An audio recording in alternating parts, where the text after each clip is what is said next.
I now want to clear up some misconceptions or different theories about who the sons of God were and how they went into the daughters of men.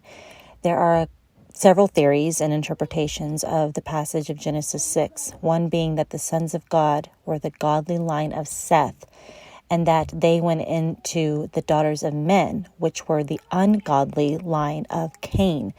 The intermingling of the godly line and the ungodly line is what produced a hybrid race known as the Nephilim or the giants.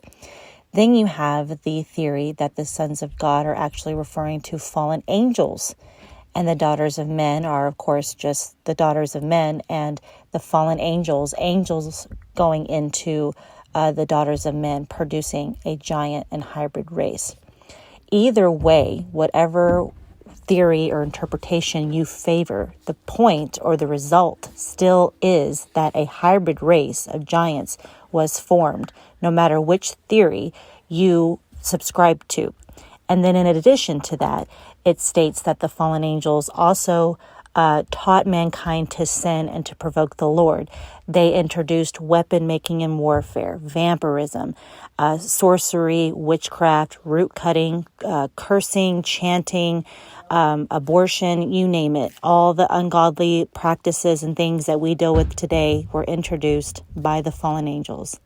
And furthermore, we see the mixing of animals. They began to produce animals not after their own kind, and it became a hybrid race of animals. So you had hybrid animals, you had the mixing of DNA, you had hybrid humans, you had all of these hybrids, to where the Bible states that only Noah and his family were perfect in their generations, and that word generations there means genetics.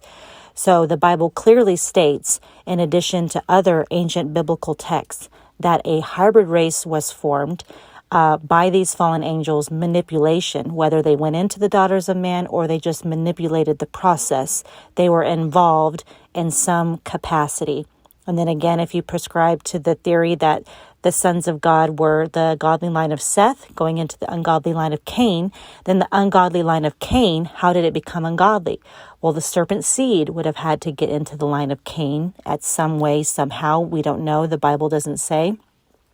But in order for that line to become ungodly, the serpent seed had to get in. And how do we know this? Well, from God's prophecy saying that the serpent seed would bruise the heel of the coming Messiah, but the Messiah would crush the seed of the serpent, would crush thy head. So again, no matter what theory you prescribe to, giants had been formed, hybrids had been formed, and that's why God needed to flood the earth.